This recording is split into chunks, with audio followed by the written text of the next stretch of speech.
Quiero saludar en nuestros estudios a Julio Borges, diputado de la Asamblea Nacional de Venezuela, coordinador del partido Primero Justicia y presidente, por cierto, de la Asamblea Nacional. Julio, bienvenido. Buena tarde, Dania, para ti. Mi abuelita decía, no aclares que oscurece.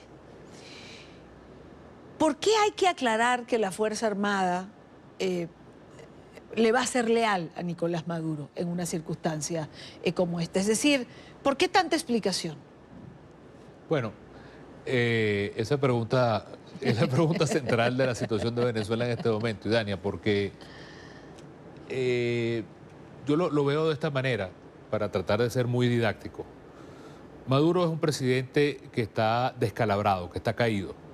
Es así. Ahora, lo que falta es un paso final.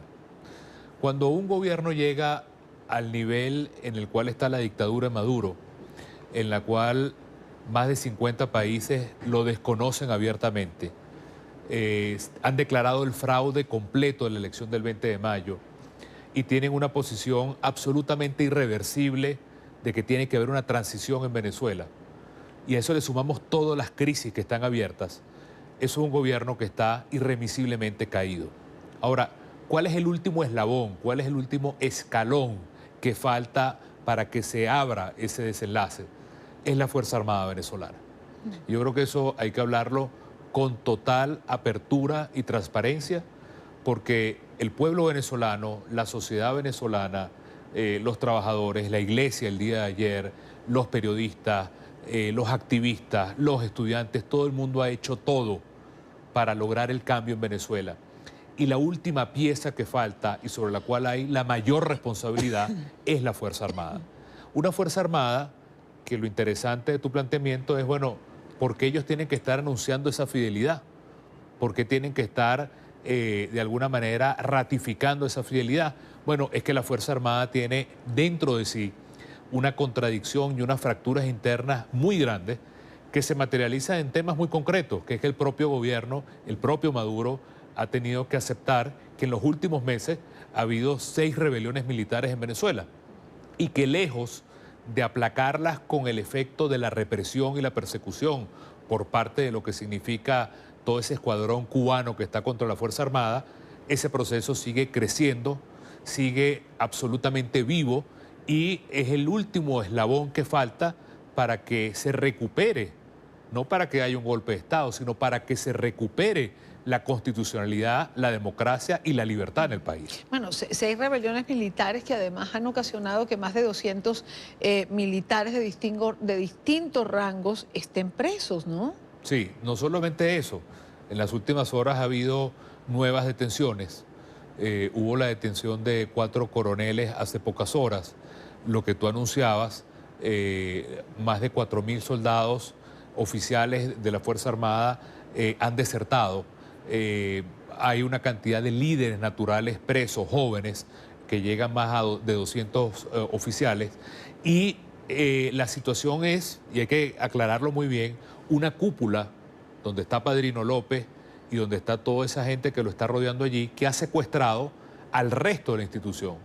Pero tenemos que tener confianza y fe que los líderes jóvenes dentro de la Fuerza Armada, que hay allí un estamento que quiere un cambio, que quiere democracia, que quiere constitución y que está a su manera dando esa pelea adentro y que hay que tener fe que ellos van a ser parte de este movimiento de cambio en el país. Y eso también lo está expresando el mundo entero cuando también le hace un llamado no solamente al pueblo venezolano, no solamente a la Asamblea Nacional, sino a la Fuerza Armada venezolana para que sean quienes materialicen ese último paso que sin duda alguna es crucial para que haya el cambio que todo el mundo está esperando en Venezuela. Julio, ¿tú crees que más pronto que tarde ese cambio se pueda lograr? Es decir, hace unos minutos decías precisamente, se ha hecho todo en Venezuela. Yo creo que lo que nadie puede decir es que los venezolanos no han luchado para volver a la libertad, Totalmente. para recuperar a la democracia. Nos ha costado muchas vidas, presos políticos, torturados. Yo creo que, caray, se ha dejado el pavimento en las calles, que es una frase que yo suelo usar. Y sin embargo, ese último eslabón de los militares es el que no termina de acoplar. Y a ratos uno se pregunta, ¿qué hace falta? ¿Qué hace falta para que los militares asuman una posición donde pongan al país delante de sus propios intereses. Bueno, aprovecho también para recordar, Idania, que hoy justamente se cumplen 3 meses del asesinato de Fernando Albán. Y en nombre de él y una persona que, como tantos otros venezolanos, puso su vida por la lucha y por el cambio en el país, es en ese testimonio que tenemos que seguir luchando. Ahora, en el caso de la Fuerza Armada venezolana creo que tiene un elemento adentro que distorsiona todo. Y ese elemento es la presencia cubana. Yo sí le otorgo una enorme importancia a que la historia sería totalmente diferente en nuestro país y la libertad la hubiéramos conquistado hace mucho tiempo atrás si no hubiera esa penetración y esa subordinación de personas como Padrino o como Maduro al gobierno de La Habana. Eso es lo que está creando hoy que ese último paso sea para mí el más difícil. Creo que los otros dos apoyos que tenía Maduro importantes, que era el petróleo y la Fuerza Armada, ambos se han descalabrado. El precio del petróleo y la producción han caído y la Fuerza Armada, que hasta hace pocos meses tenía una solidez más fuerte, se ha fracturado y está abiertamente en contra de Maduro. El tercer pilar, la tercera columna de soporte de Maduro, que son esas tres, es Cuba. Yo creo que esa es la que sigue en pie, la que hoy sostiene hoy por hoy con mucho más fuerza Maduro y que es la que ejerce con mayor crudeza la represión en la Fuerza Armada.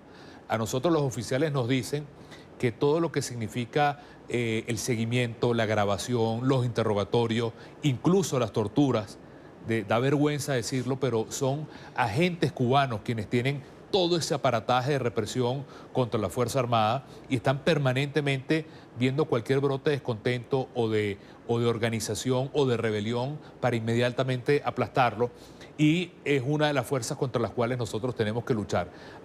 Venezuela está luchando tanto, Idania, que al final está luchando contra dos dictaduras, la de Maduro y la de La Habana.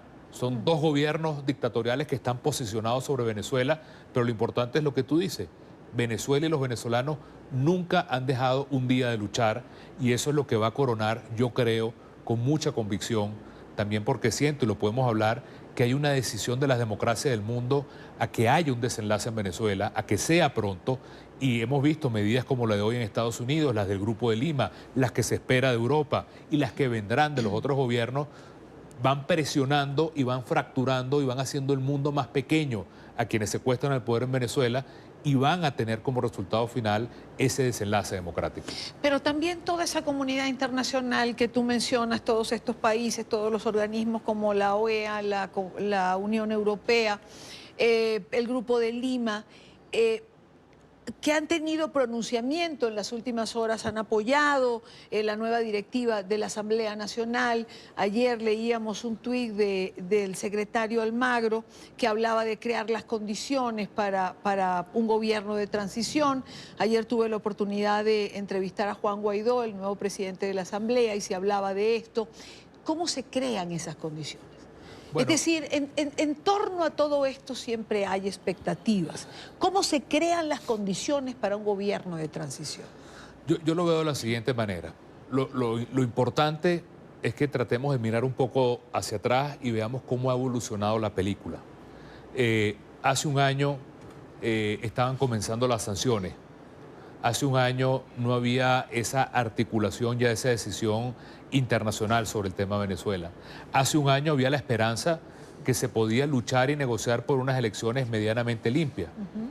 Y ahí yo rescato el hecho de que nosotros hayamos tenido una posición muy firme de no avalar ninguna negociación con el gobierno, y precisamente Maduro entra en esta fase de usurpador es porque no se participó el 20 de mayo y es porque se negó a cualquier tipo de negociación que no estuviera a favor de los intereses de Venezuela en la negociación que hubo el gobierno. Es decir, eso abrió las puertas a este proceso.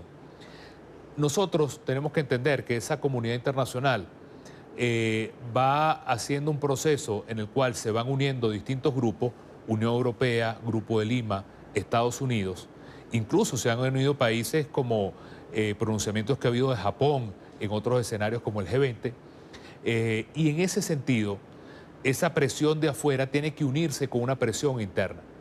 Porque algo que tenemos que entender los venezolanos y creo que todos lo sentimos así, es que la situación en Venezuela es tan grave y la dictadura es tan fuerte que nosotros solos no podemos.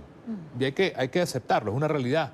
Hemos hecho todo, hemos marchado, hemos votado, hemos no votado, hemos ido a mesas de negociación, hemos hecho todos los caminos democráticos. Los venezolanos y no solos no pueden, pero hay un factor también que quiero que coloques en tu análisis, que es cada vez hay menos gente en Venezuela también que vaya a la calle, porque la diáspora es realmente de una dimensión. No, obviamente, pero no solamente el problema de la calle tiene que ver con la diáspora, que es un movimiento enorme, sino también por el problema del miedo, que es real. Es decir, cualquier comunidad que hoy sale a protestar por electricidad o por gas o por comida, la respuesta inmediata del gobierno es represión, cárcel, violencia.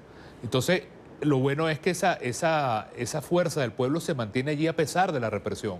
Ahora, esa presión externa que se materializa en sanciones, se materializa en medidas como las que ha anunciado Perú de prohibir el ingreso de la gente de Maduro a Perú, las investigaciones de derechos humanos, que hoy lo anunció Colombia también, de lavado de capitales, toda esa presión de afuera, unido a la presión interna, ambas presiones juntas son las que pueden lograr lo que al final es deseable, que es que se fracture ese pequeño grupo que tiene secuestrado Venezuela.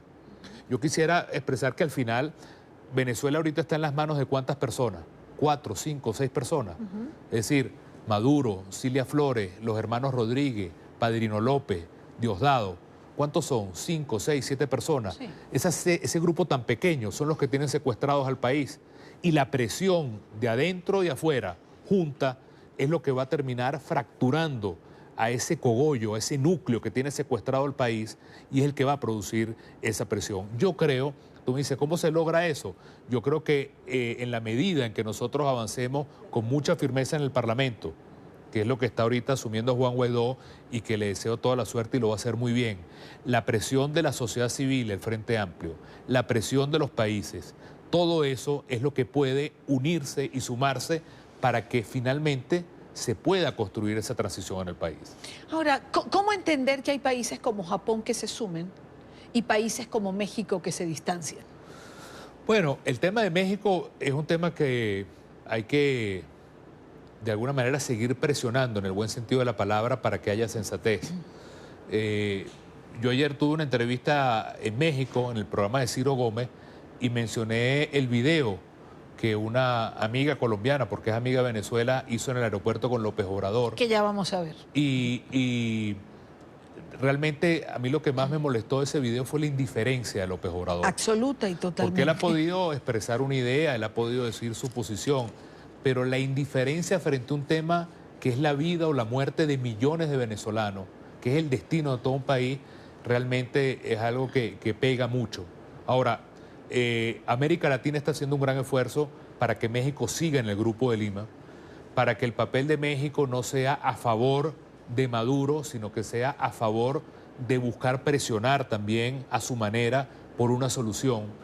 Y yo creo que a nosotros lo que nos toca es seguir en la opinión pública presionando a la opinión pública mexicana, al gobierno mexicano, a López Obrador en persona, para que él no venga con la excusa de que México es respetuosa de los asuntos de otros países, sino que el problema venezolano no es un problema ni de gobierno, ni de derecha, ni de izquierda, sino un problema humano. Es un drama humano sobre el cual nadie puede ser indiferente. Exactamente, porque la indiferencia también mata. De este video que hablamos, yo quiero compartirlo con nuestra teleaudiencia. Se hizo viral hace unos días, pero vean el video.